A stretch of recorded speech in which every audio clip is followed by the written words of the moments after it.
To my imaginational love story world. ये flash marriage का part 14 है। चलिए स्टोरी को शुरू करते हैं। वांगजी और विंग कार में जाके शॉपिंग मॉल में पहुंच चुके थे। उस शॉपिंग मॉल में वीआईपी क्लाइंट आके सुनते ही एक सेक्शन पर खाली सा हो गया था। उस सेक्शन में वांगजी और विंग को बैठाया गया था। स्टाफ भाई साहब शॉक इन दोनों को ऐसी हालत में देख के। एक स्टाफ ने बोला क्या बारिश में रोमांस चल रहा था? तो दूसरे स्टाफ का बारिश कहाँ हो रही है? तो तभी विंग जो इन दोनों की बातें सुन रहा था वो थोड़ा मुस्कुरा के बोला हम बारिश में नहीं पुल पे नहा रहे थे, क्या आप हमें कपड़े दिखाना पसंद करेंगे? ये सुनते ही स्टाफ थोड़ा हड़बड़ा गया और विंग और वांगजी के लिए सूट और नॉर्मल सा अटायर निकलने लगा था। तो वांगजी बस अपने फ़ोन को देख रहा था कि भाई जो उसमें उसे छलांग तो लगा ली थी पर फ़ोन भी तो सही होना चाहिए। तो विंग ने कहा तुम्हें तो छोड़ो, तुम्हारा कुछ नहीं हो सकता। तो वांगजी ने कहा मेरा कुछ नहीं हो सकता, तुम्हारा फ़ोन थोड़ा चेक करा। तो विंग को याद आया भाई मेरे पेट में मेरा फ़ोन था। मैं ये कही उसने जैसे फ़ोन निकाला तो भाई विंग का फ़ोन वाटरप्रूफ नहीं था, वो बस अपनी फ़ोन देख रहा था। और वांगजी अपने फ़ोन को एक सेटिस्फेक्शन स्माइल के साथ देख रहा था क्योंकि हाँ वांगजी का फ़ोन ठीक ठाक था। तो विंग ने कहा तुम्हारा फ़ोन कुछ क्यों नहीं हुआ? तो वांगजी ने कहा ये स्पेशल सीओ का फ़ोन है, इतनी जल्दी तो ख़राब नहीं होगा। तो विंग ने कहा हाँ हाँ पता चल रहा है, वाटरप्रूफ फ़ोन लेके कूद के मुझे बता नहीं सकते थे। तो वांगजी ने कहा मुझे क्या पता था तुम्हें बेंच धक्का देने वाला है। ये वो बेंच होगी। तो विंग ने गहरी सांस ली और कहा छोड़ो उसे तो मैं प्रिंसिपल के ऑफिस में बताता हूँ। तो वांगजी ने कहा ये पक्का कुछ करेगा आप? तो वांगजी ने कहा अरे हाँ मैं तो करूँगा ही, उसे पता है मैं मैरिड हूँ, फिर भी उसने मुझे प्रपोज किया। अगर प्रपोज किया तो क्या रिजेक्शन हैंडल नहीं होता इस गधे से?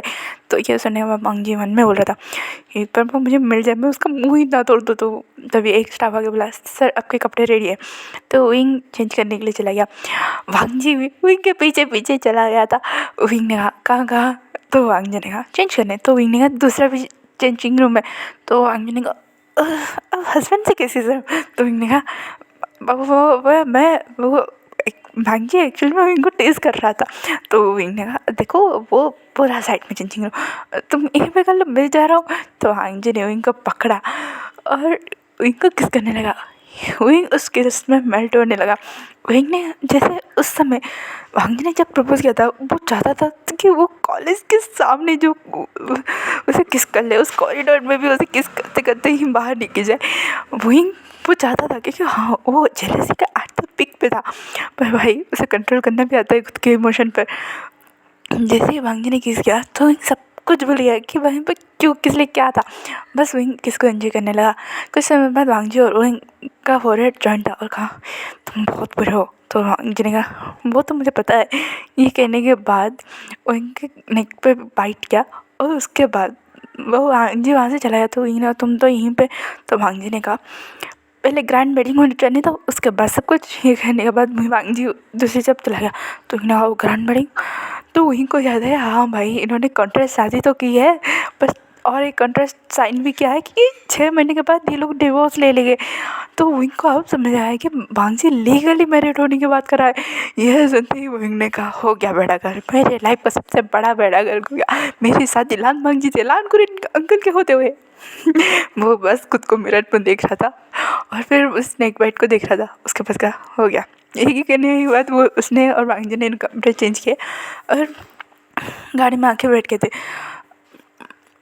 वांगजी और विंग यहाँ से सीधा लान मेंशन जाने वाले थे। लान सेचन और जियांगचैंग जब पता चला कि विंग पूल में गिरे हैं वो दोनों लंग से लेके भागे थे क्योंकि हाँ भाई उन्हें विंग जनरली फिक्र है क्योंकि विंग के आने के बाद उनके घर में एक हैप्पीनेस लौट गया था। हाँ लान कोरियन थोड़े उखड़े उखड़े रहते थे पर सच में उस जान से घर में जान आ गए थे। जियांगचैंग को जैसे ही पता चला अपनी क्लास की ख़त्म होने के बाद भी वो तुरंत लैंड मेंशन के लिए निकल गया था क्योंकि जितना से पता चला कि वांगजी उसे ले गए ऑब्वियसली वो लैंड मेंशन नहीं जाएगा। तो जाने के बाद ये सारे इनके कमरे में गए तो इन्होंने कहा अरे काका मुझे कुछ नहीं हुआ है, आप लोग इतना परेशान हो गए, वांगजी है ना मुझे कुछ होगा ही नहीं। तो जियांगचैंग ने उस बच्चा होगी तो मैं छोड़ूंगा नहीं। तो इन्होंने कहा काका आप क्या, मैं भी उसे नहीं छोड़ना चाहता। इन दोनों की ऐसी जुगलबंदी देखते हुए लांजीचन और वांगजी एक साथ आस पास थे और बोले कॉलेज में हाजिरी लगने वाली है तो जब ये बोला तो आंगी ने मुझे तो पहले ही पता है ये कहने के बाद लास्ट जने का पता नहीं है दोनों क्या करने वाले हैं। तो जंग ने जो भी करेगी ना उस वेंजर की हालत तो ठीक नहीं होगी। तो ये सुनने के बाद वेंजर पक्का उसे तो मैं जो है तो भांगने आ गए उसे मारना नहीं है। तो एक ने कहा अरे नहीं नहीं नहीं मैं उसे चूहे मारने की दवा नहीं लूँगा उसके ऊपर चूहे छोड़ दूँगी। तो जंग ने कहा नहीं नहीं नहीं उसके ऊपर चूहे नहीं मेंढक छोड़ते। तो वो मेंढक क्यों गगा बेचारे मेंढक को क्यों परेशान करना हम चूहे ही छोड़ते। तो जंग ने कहा नहीं नहीं मेंढक। तो ये इन दोनों की कन्वर्सेशन चल रही थी तभी लान को अंकल के रूम में घुसे।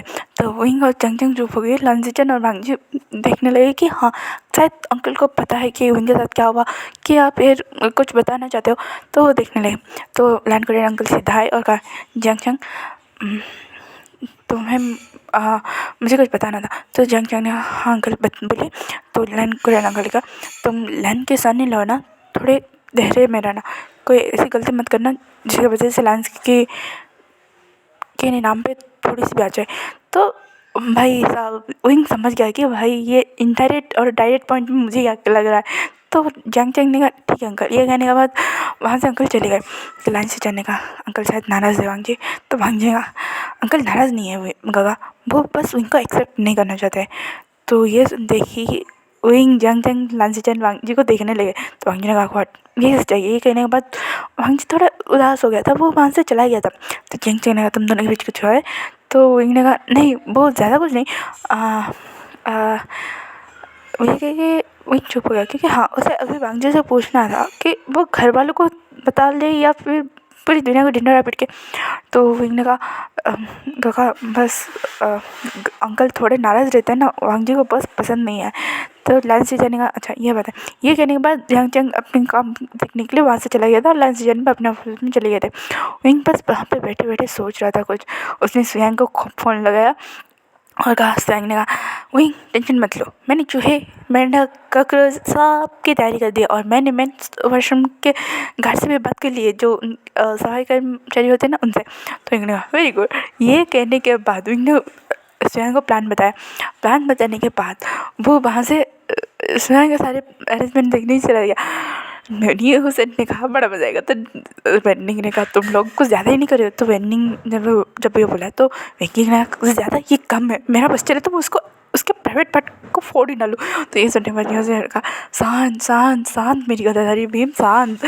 तो वेंकिंग ने कहा क्या शांत उसने वहीं के साथ ऐसे करने के बारे में क्या सोचा क्यों उसकी जान चली जाती तो मोशन नहीं होगा। इसे इसे ना इसकी कॉलेज से रेस्टिकेट करना चाहिए। तो वेंकिंग ने ये सब होने के बाद उसे कौन कॉलेज में रखेगा। उसे पता होना चाहिए कि रिजेक्शन भी एक्सेप्टेबल होना चाहिए प्रपोजल के बाद पर नहीं उसे छोड़ो। उसके बाद ये सारे काम पे लगे थे।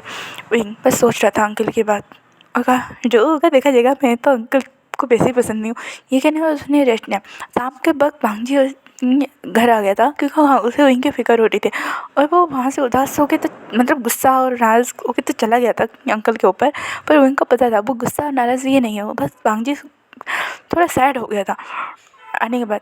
उनको जैसे पता चला कि कौन आ रहे हैं वो उठ के बैठे और कहा तुम आगे वांग जी। तो वांग जी ने कहा तुम ठीक हो। तो वांग ने हाँ एक अच्छी रेस्ट के बाद मैं ठीक हूँ। तो वांग जी ने कुछ नहीं कहा और अपनी टाइज अपने कोट को उतारने लगा। तो विंग उसके पास आके उसकी हेल्प करने लगा और कहा टेंशन मत लो। तो वांग जी ने कहा मैं टेंशन। तो विंग ने कहा अंकल की बारे में सोच के टेंशन मत लो वैसे भी हम तो शादी कर चुके हैं ना तो ग्रैंड वेडिंग की क्या ज़रूरत। तो भांग जी ने विंग को बिठाया और कहा विंग वो एक कॉन्ट्रैक्ट शादी था अगर बाई मिस्टेकली कभी किसी को पता भी चलेगा तो मैं हक से तुम्हारे ऊपर हक नहीं जता पाऊँगा और मैं चाहता हूँ तुम्हें एक ग्रैंड वेडिंग दूँ और उसके बाद ही मैं रिलेशनशिप को स्टार्ट करूँ। तो इन्हें कहा ठीक है ना। तो भांग जी थोड़ा खामोश हो गया। तो इन्हें कहा तुम्हें अंकल की परमिशन चाहिए। तो ये सुनते ही वांग जी जैसे शौक में चला गया कि हाँ भाई इनको कैसे पता चला। तो विंग ने कहा मैं जो पूछ रहा हूँ सच बताना तुम्हें अंकल की रजामंदी चाहिए ना शादी के लिए। उस समय हालात कुछ ऐसे थे वरना तुम कभी। तो वांग जी चुप हो गया था। तो विंग ने वांग जी के फोरहेड से अपना फोरहेड मिलाया और कहा कोई बात नहीं हम अंकल की परमिशन के लिए वेट कर लेंगे ठीक है। तो ये सुनते ही वांग जी थोड़ा हैप्पी हो गया था। पर विंग है भाई विंग ने वांग जी को किस करना शुरू कर दिया। अब भाई भांजी को जब पता है कि भाई नहीं, मुझे इनके ऊपर बड़ा वाला क्रश है, उससे मैं क्रश क्या, उससे प्यार करता हूँ, उसके डिज़ाइन अब उसके ऊपर काबू नहीं हो रहे थे। पहले तो नहीं हो रहे थे, वो इनके खींचा खींचा चला जा रहा था। अब तो उसे पता कि नहीं भाई, ये सारी चीज़ें जो हो रही थी मेरे साथ वो लव है। अब भांजी के डिज़ायर उसके ऊपर कंट्रोल नहीं हो रहे थे। फिर भी भांजी जैसे जैसे उनको अलग करता है, कहता है अब मैं नहा गया था। तो इनको बोले अब इसे क्या हो गया। तो भांजी ने कहा, भांजी ने पीछे मुड़ा और कहा वही वो कुछ नहीं, ये कह के वो वहाँ से चला गया और वही अपना सर खुजाते रह गया कि इसे हो क्या गया है। तो एक ने कहा छोड़ो, इस लैम्स को समझना मेरी बस की बात नहीं है। इसके बाद अगली सुबह नॉर्मली ब्रेकफास्ट किया हुई ने। उसके बाद कॉलेज में जाके उसने वेंचाओ को उस रूम मतलब उस बाथरूम में लॉक कर दिया और चूहे मेंढक कॉकरोच सारे इतने कीड़े मकोड़े थे वहाँ पे छोड़ दिए थे। उस बाथरूम को देख के कोई भी कह सकता है कि भाई ये किसी जंगल का कमरा है। वहाँ से वेंचाओ की जो चीखने चिल्लाने की आवाज़ आई। ये अब इतना सब हो गया था। वेंचाओ को झटका तो लगा था, हाँ विंग ने ध्यान रखा था कि हाँ वेंचाओ को कोई हार्म ना हो, उसे की जान पे खतरा ना। जैसे वेंचाओ ने उसे पुल पे धक्का देते थे वैसा कुछ नहीं किया था विंग ने, बस विंग ने वेंचाओ को धूम डराया था। उसके बाद अब इन सब के हाजिर लगने वाले थे प्रिंसिपल ऑफिस में। भांजी जब अपनी मीटिंग को कर रहा था, वहाँ पे एक कॉल आया कि आप इनके गार्डन है तो आपको आना पड़ेगा। तो वांगजी समझ गया कि हाँ वो इन्हें बदला ले लिया है अपने का। तो वांगजी ने कहा ठीक है, ये कह के वो वहीं से मतलब उसे मीटिंग भी कंप्लीट नहीं किया, वहाँ से चला गया था। सारे बोर्ड मेंबर शॉक कि भाई वांगजी सर को हुआ क्या है, 2 दिन में 2 बार मीटिंग छोड़ के वो भागे लंग से लेके कोई तो स्पेशल के लिए। तभी साउथ इंडियन ने कहा स्पेशल नहीं सम्मान स्पेशल। तो साउथ समझ गए हाँ भाई उनके हस्बैंड के लिए भागे। उसके बाद भांगी कॉलेज पहुंचा और लास्ट चंद में कॉलेज पहुंचे थे क्योंकि भाई इन कर्मकांड में जियांग जंग ने पूरी सड़क दी थी। जैसे वेंचाओ डर भर के बाहर उस वॉशरूम का दरवाज़ा खोला बाहर निकला, वेंचाओ ने 2-3 बाल्टी कचरे का पानी उसके ऊपर उड़ेल दिया था। इसी वजह से वेंचाओ के ऊपर जियांग जंग ने उड़ेल दिया था, इसलिए जियांग जंग को भी हाजिर लगाया था। वहीं जियांग जंग सुयांग वेंग किंग रनिंग मोशनियो और न्यूजन वहाँ पे सर झुकाए खड़े थे। भाई वही ने कह दिया था कि ये सारी रिस्पॉन्सिबिलिटी मेरी है, इन लोगों ने कुछ नहीं किया है। पर हाय दोस्त थे, शायद दुख हो सुख हो मस्ती हो कर्म कांड हो जिसमें भी हो दोस्त रहेंगे, इन सब ने एक्सेप्ट कर लिया था। जब प्रिंसिपल को पता चला कि भाई ये जो बंदा है वो लान मांगजी सर का हस्बैंड है, तो भाई लांस का नाम आते ही सारे प्रिंसिपल ने कहा अब इन सब के पेरेंट्स को बुलाने की कोई ज़रूरत नहीं, इन दोनों के हस्बैंड को बुलाने का काम हो जाएगा कि मैटर सुलझा जाएगा। तो वैसे वेंचाओ के पेरेंट्स यहाँ पे आए थे। वेंचाओ के मॉम एंड डैड विंग के पूरे विंग और जियांग जंग के ऊपर चिल्लाए जा रहे थे, अगर तुमने प्रपोज किया डिसीजन किया था ठीक है, तुमने किया तो क्या, तुमने मेरे बेटे ने पुल में धक्का दिया तो दिया मतलब वो वेंचाओ को बढ़ा चढ़ा के बोल रहे थे कि मेरा बेटा मेरा वो, तुमने किसके लिए इसे छोड़ा। विंग और जियांग जंग उसके सारे दोस्तों को जो गुस्सा आ रहा था भाई, एक बार के लिए लगा कि नहीं खुन्नस निकाल ही दो, सारे खुन्नस निकाल दो, इसके मॉम डैड और उसके बच्चे तो निकाल ही दो। पर बड़े हो गए कि वो सारे कंट्रोल में थे। तभी भांजी ने कहा और रियली ये साउंड सुनते भाई उस कमरे में जो ठंडक फैली थी, सारे के गुस्बम आए थे। और विंग ने कहा हाय मेरा चिकना लौंडा आ गया।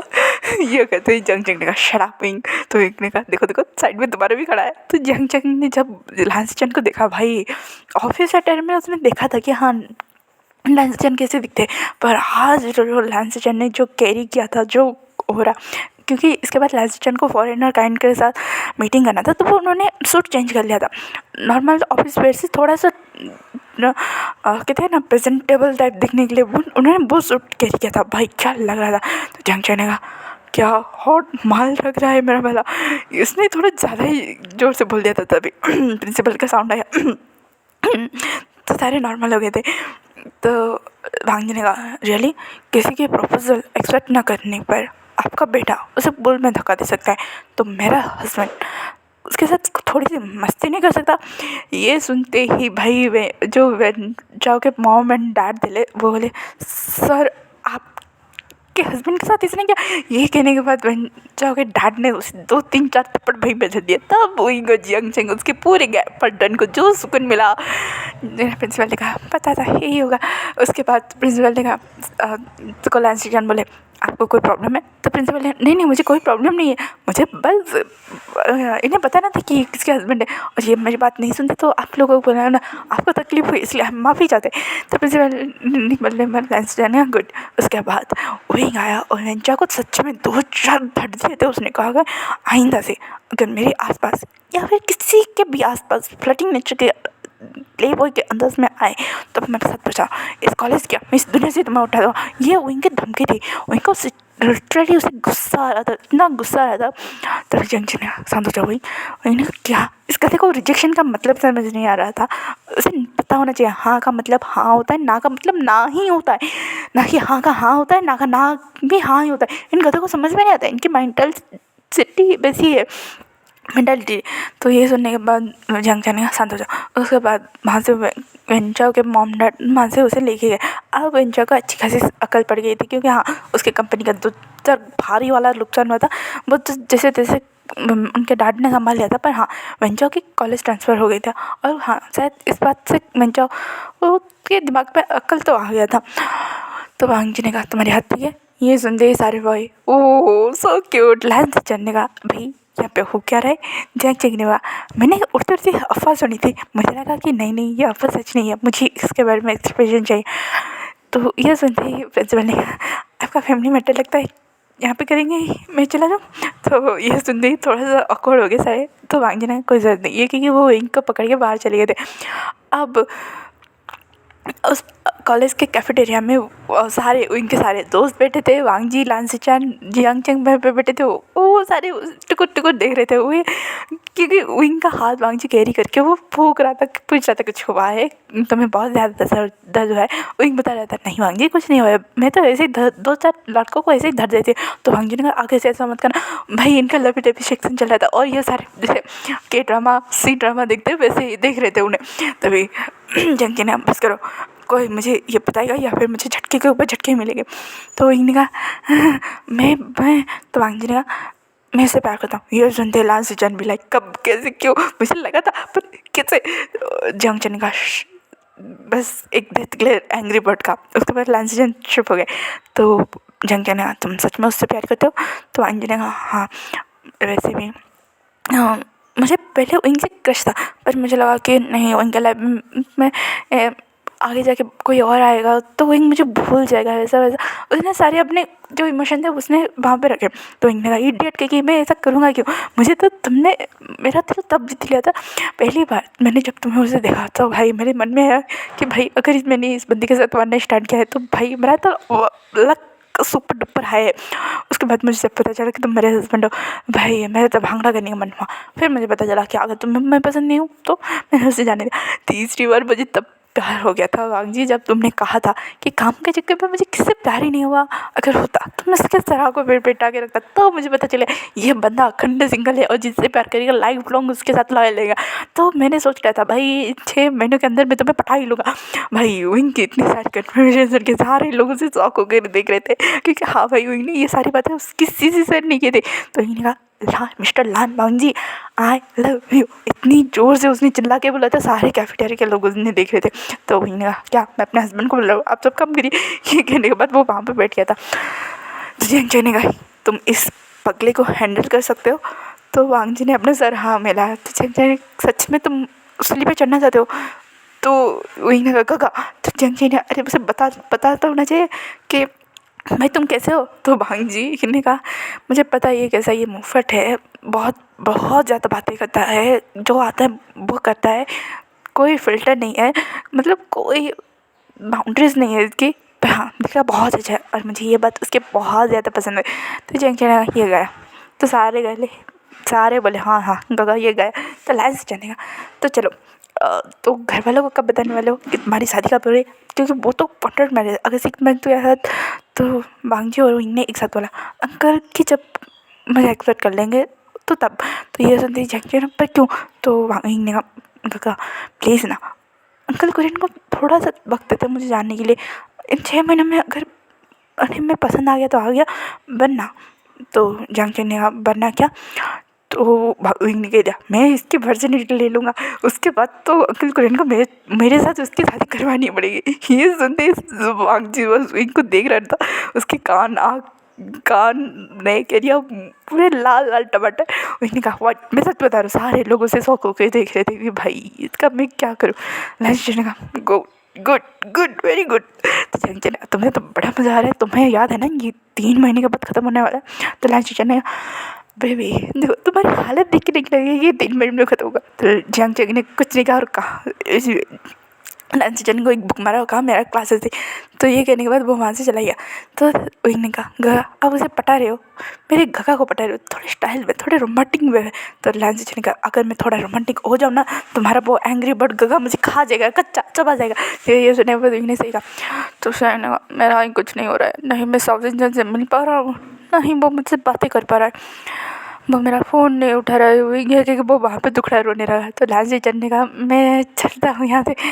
तो अभी भांजे ने कहा मुझे भी जाना चाहिए। तब विंग ने कहा यहाँ पे बैठो और मेरे पास ध्यान से दोनों मेरी प्यारे हबी जी स्वयं लिए कुछ करो ना। तो भांजे ने कहा विंग मैं इसमें क्या कर सकता हूँ। वैसे उसने थोड़ा सीरियस होकर स्वयं जब क्या तुम सच में तो स्वयं ने कहा मैं अर्थ हेवन वो कर डाउन करके कहता हूँ, मैं वो डाउन करके कहता हूँ मैं सच में साउथ इंडियन को बहुत ज़्यादा पसंद करता हूँ, पर वो मेरे फ़ोन उठाए मैं तब उन्हें परस्यू करूँ।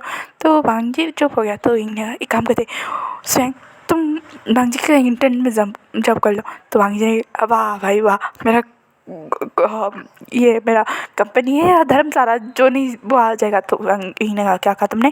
तो भांजी ने अच्छा अच्छा ठीक है मैं तुम्हें साउथ इंडियन के असिस्टेंट के पोस्ट में ज्वाइन करता हूँ। ये सुनने के बाद एक मेरी तो निकल पड़ी।